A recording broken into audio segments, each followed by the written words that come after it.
नमस्कार, आप देख रहे हैं न्यूज़ 9 भारत और मैं हूं आपके साथ अशोक चौहान। देश और दुनिया की तमाम खबरों पर आइए डालते हैं एक नजर। आजमगढ़ मुबारकपुर विधानसभा से IMI से शाह आलम गुड्डू जमाली ने अपनी ताल ठोकी। मुबारकपुर की विधायक शाह आलम गुड्डू जमाली ने बसपा से इस्तीफा देने के बाद लोगों ने कयास लगाया था कि सपा के दावेदारी मानी जाती थी, लेकिन ऐन वक्त में टिकट दूसरे प्रत्याशी को मिला। शाह आलम गुड्डू जमाली ने ओवैसी साहब की पार्टी का दामन थामा और IMI से मुबारकपुर विधानसभा प्रत्याशी घोषित होने के बाद शाह आलम उर्फ गुड्डू जमाली के सठियां आगमन पर सैकड़ों कार्यकर्ताओं ने मुख्य चौराहे पर फूल मालाओं से भव्य स्वागत किया। ओवैसी साहब जिंदाबाद, IMI पार्टी जिंदाबाद, शाह आलम गुड्डू जमाली जिंदाबाद के नारों से पूरा वातावरण गूंज उठा। धीरे धीरे उनका काफिला कस्बा मुबारकपुर की ओर रवाना हुआ और कार्यकर्ताओं का हुजूम उमड़ पड़ा। शाह आलम उर्फ गुड्डू जमाली ने पत्रकारों से वार्ता करने के दौरान कहा कि मैं इस विधानसभा का 2 बार से विधायक रह चुका हूँ। यहाँ की जनता का मुझे प्यार आशीर्वाद अपार मिला है। मेरे अंदर यहाँ के लोगों के लिए कुछ करने का जज्बा है। मैं यहाँ के विकास के लिए सदैव तत्पर हूँ। सेकुलर पार्टी MIM से ही चुनाव लड़ने का फैसला लिया हूँ और पार्टी ने मुझ पर भरोसा करके प्रत्याशी घोषित किया है। मैं पूरी निष्ठा और ईमानदारी के साथ पार्टी का सहयोग करूंगा और जनता के हित में कार्य करूंगा।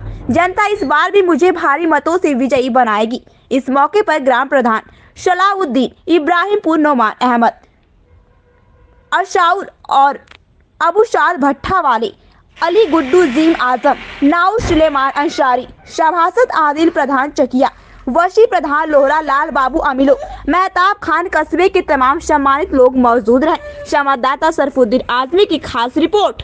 ज्वाइन की है और यहाँ से चुनाव लड़ रहे हैं। पर्चा दाखिला हो गया? नहीं, पर्चा दाखिला मैं कल करूँगा। आज चूँकि हॉलीडे था, छुट्टी थी, तो मैं कल करूँगा इंशाल्लाह।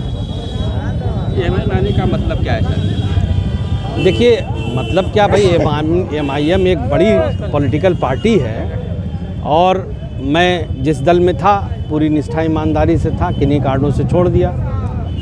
बाद में मुझे ऐसा लगा, कुछ लोगों ने कहा कि भाई सपा में चले जाइए, मेरी बात उन्होंने कहा, लेकिन समहाउ किसी वजह से वो नहीं हो पाया। तो मुझे और भी विकल्प थे मेरे पास, कांग्रेस भी थी, भीम आर्मी भी थी और लोगों ने मुझसे कहा।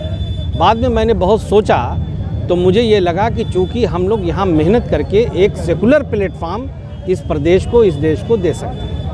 एक सेकुलर प्लेटफार्म जहाँ हिंदू मुसलमान मिल के रहेंगे, मोहताजी नहीं रहेगी, लोग एक दूसरे को धर्म और जाति के नाम पे डराएंगे नहीं। अभी क्या है, भाजपा और सपा की राजनीति क्या है, एक कहता भाई कि हम हिंदू भाई के ठेकेदार हैं, दूसरा कहता हम मुसलमान के ठेकेदार। वो तो खैर मुसलमान का नाम लेना भी छोड़ दिया उन्होंने, लेकिन पहले वो यही कहते थे। हम लोग ये चाहते हैं कि हम हिंदू मुसलमान दोनों भाई मिल करके MIM को इतना मजबूत करेंगे कि ये एक बड़ा प्लेटफार्म तैयार होगा इस पूरे देश में, जिसमें सेकुलर राजनीति होगी, विकास के नाम पे राजनीति होगी, धर्म और जाति के आधार पे बेस राजनीति नहीं होगी। कहा जाता था कि आपको सपा ने धोखा दिया है। अब देखो, वो अब चूँकि बात पुरानी हो गई, कल कह दिया जो कहना था, अब उसको बार बार दोहराने से तो बहुत फ़ायदा नहीं। कल मैंने अपनी बात विस्तार से रख दिया।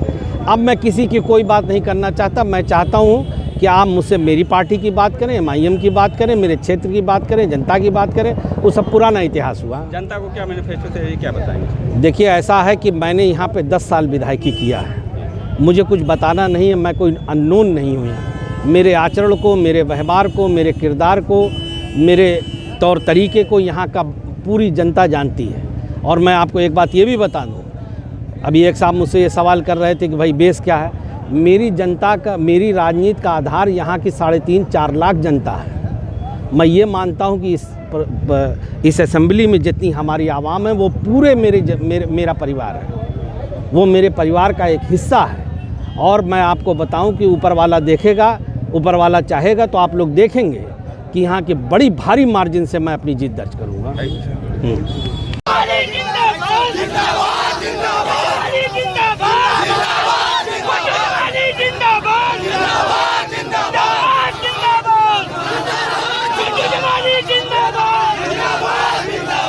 जिंदाबाद